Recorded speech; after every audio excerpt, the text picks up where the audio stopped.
Oke, kita kembali lagi ke Sowan Sonding Kadewan dan kita masih bersama Kang Azul di sini, Ketua DPRD Kota Cimahi. Ini ternyata sudah ada yang SMS ke kita di 085161280929. Ini ada Burhan di Cimahi Selatan mau tanya nih sama Kang Azul katanya. Ya. Mau usul, bukan mau tanya, mau usul pembuatan perda mengenai portal dan polisi tidur. Apakah sudah ada ini perdanya? Kalau belum, gimana mungkin cara ngusulinnya?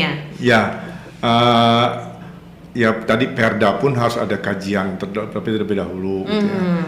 Apakah itu terlalu spesifik atau tidak? Nanti ada naskah akademisnya. Ya, kalau saya pikir kalau buat sekedar aturan polisi tidur ataupun portal ini terlalu kecil lingkupnya ya. Itu sebenarnya bisa diselesaikan lewat peraturan dan kebijakan setempat. Nah, itu dia. Lingkungan ya, kalau komplek begitu ya. Jadi tidak semua harus diatur oleh Perda, gitu kan. Kalau sudah menyangkut umum lebih banyak, maka bisa diatur begitu ya. Nah, mungkin bisa juga menjadi pasal-pasal tertentu dari Perda tentang perhubungan, begitu ya. Tentang lalu lintas, tentang jalan segala macam ya.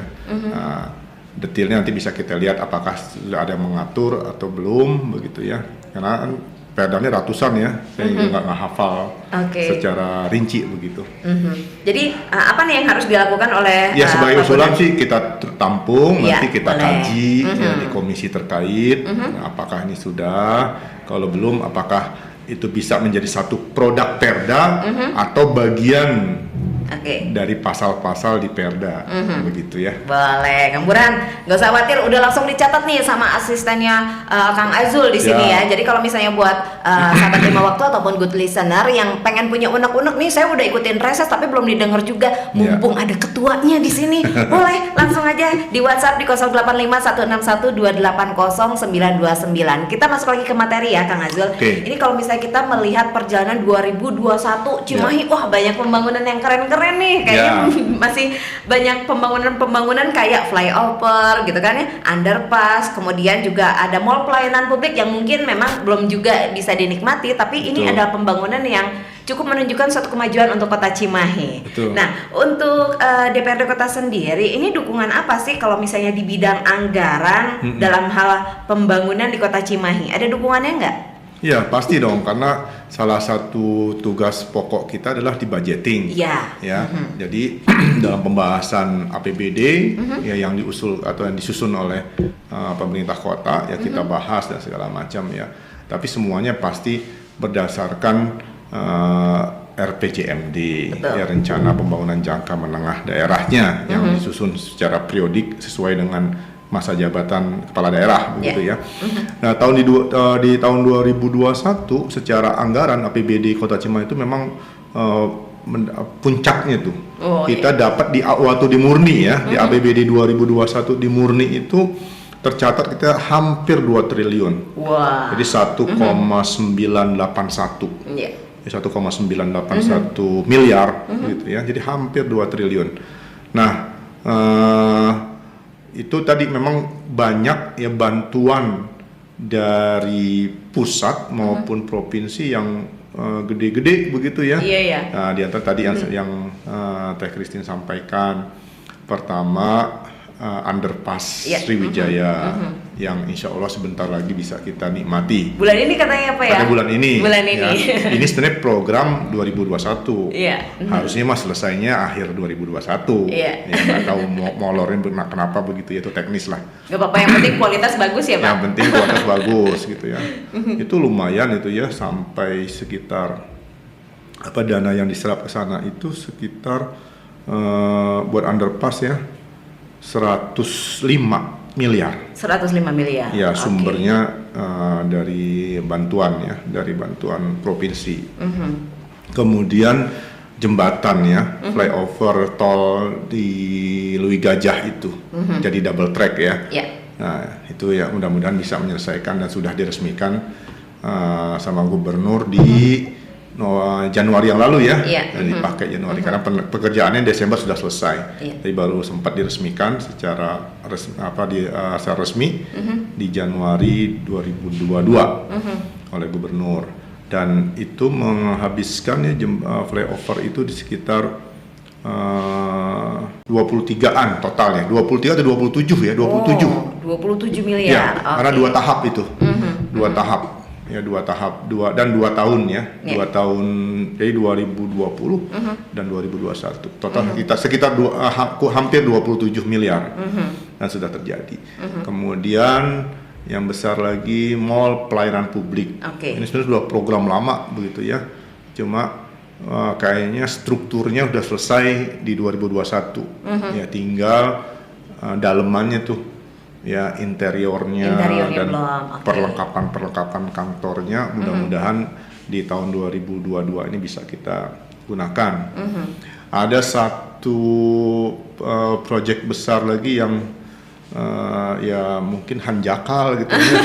Masih gagal, masih belum ya Pak ya? Menjadi kekecewaan masyarakat Kota Cimahi gitu ya. Karena ini menjadi janji dari wali kota, janji wakil wali kota juga ya, Pak, betul tentang pembangunan Sangkuriang. Anggaran sudah disokong, betul. Ya, DED ya atau detail desainnya itu sudah ada, RAB sudah ada, APBD dari bantuan dana dari provinsi sudah ada. Total buat 2021 itu 110 miliar. Ya dari rencana 270 miliar. Gitu kan. Artinya 110 itu kalau digunakan mungkin proyek paling besar di tahun itu gitu ya. Tapi ternyata belum bisa direalisasikan. Yang salahnya apa sih Pak? Yang kurangnya gitu Pak sampai belum bisa direalisasikan? Ini memang detailnya ada di teman-teman eksekutif ya, di eksekutif begitu ya.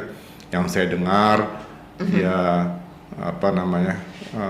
mungkin persiapan lelangnya ya atau teknis lelang sehingga tidak ada perusahaan atau kurang segala macam teknis lah, terlalu teknis lah. Kendala pandemi juga mempengaruhi ya Pak ya? Bisa begitu. Bahkan akhirnya dicoret di perubahan. Sayang banget. Gitu. Jadi di perubahan itu dicoret. Jadi dari 1,981 triliun itu di murni, ternyata kita kepangkas ketika perubahan 2021, APBD perubahan 2021 itu hampir 400 miliar kita kepangkas. Oke, sayang banget ya. Di antaranya 110 yang Stadion Sangkuriang itu. Iya, sangat disayangkan sekali. Dari provinsi menilai bagaimana sehingga ditarik gitu ya dana itu. Ya mungkin karena pandemi juga segala macam. Bisa jadi ya. Padahal di Cimahi ada salah satu klub sepak bola yang justru lagi naik nih, lagi berprestasi tapi sayang belum punya kandangnya nih. Kan PSKC mengharapkan banget gitu ya punya home base. Di Sangkuriang. Iya, jangan sampai home base-nya numpang terus nih Pak, kasihan. Betul. Ya terus kita DPRD kita terus mendukung ya dan mensupport ya agar Pemkot terus mencari jalan lain ya, jangan ya kemudian tidak bisa memenuhi janjinya ya kemudian tidak ada alternatif lain gitu ya. Nah ini tadi total anggaran yang hampir 2 triliun itu terserap semua? Enggak. Ya, pertama di perubahan kan ada perubahan ya, ada pembahasan perubahan. Bantuan hampir 400 miliar itu dipotong dari provinsi. Di antaranya ya beberapa ya mungkin ratusan miliar lah ya di yang tadinya mau diterapkan di Rumah Sakit Cibabat. Ya, ada pembangunan gedung rumah sakitnya, renovasi ya untuk bedah sentralnya itu sekitar hampir 60 miliar, ya ada poliklinik terpadunya itu sekitar 17 miliar, itu semua kepotong, ya sehingga di APBD perubahan 2021 kita tinggal 1,6an begitu ya, 1,5 lebih lah begitu, jadi ya tidak semua. Dan setelah itu setelah akhir tahun ya dari 1,6 katakan tadi ya. ya masih tersisa saldo kan. Akhirnya kembali ke negara tersisa gitu ya. silpa ya, konon kabarnya di 200-an miliar. Ya sayang Begitu. banget ya. Oke. Ya. Tapi mudah-mudahan nanti. Tapi silpa itu kan bukan hanya gagalnya sebuah kegiatan, ya, tapi ada juga memang penghematan, ya, betul. Dan lain-lain lah. Oke. Gitu ya. Kalau misalnya tadi tentang perda, Kang Jul udah menjelaskan nih, ada banyak sekali perda yang sudah dibuat. Kemudian untuk budgeting terhadap pembangunan di Kota Cimahi. Kemudian kita pengen tahu ini karena DPRD ini sebagai tidak hanya budgeting tapi juga ngawasin proyek-proyek ataupun kegiatan yang ada di Kota Cimahi. Nah ini hal-hal apa aja nih Kang yang bisa didapat oleh DPRD terkait hasil pengawasan pelaksanaan kegiatan pembangunan maupun kemasyarakatan Kota Cimahi? Gak semua lancar-lancar aja dong, pasti ada saja yang menjadi masalah atau jadi kendala. Nah, tugas pokok pengawasan ataupun controlling ini dominasinya ke alat kelengkapan dewan namanya komisi. Ya, jadi mereka teknis banget di komisi 1 bidang pemerintahan, komisi 2 ekonomi, keuangan gitu ya, komisi 3 infrastruktur pembangunan, komisi 4 kesejahteraan sosial. Disitulah ya mereka melakukan pengawasan terhadap mitra kerjanya di dinas badan yang ada di Pemkot. Ya, saya pikir dari yang di awal saya sampaikan rapat-rapat komisi yang rata-rata di atas 20 kali ya. Jadi baik rapat-rapat yang memang sudah direncanakan seperti evaluasi kinerja eksekutif, itu yang direncanakan. Itu setiap semester sekali begitu ya. Kemudian rapat-rapat kerja yang berdasarkan tadi temuan ya, baik temuan dewan ya maupun temuan masyarakat yang dilaporkan ke dewan. Itu banyak. Ya, banyak. Oke, pasti kita juga pengen tahu ya temuan-temuan seperti apa saja gitu, boleh. Tapi nanti kita akan mendengarkan dulu satu lagu yang akan dipersembahkan oleh 92,9 Mix Radio.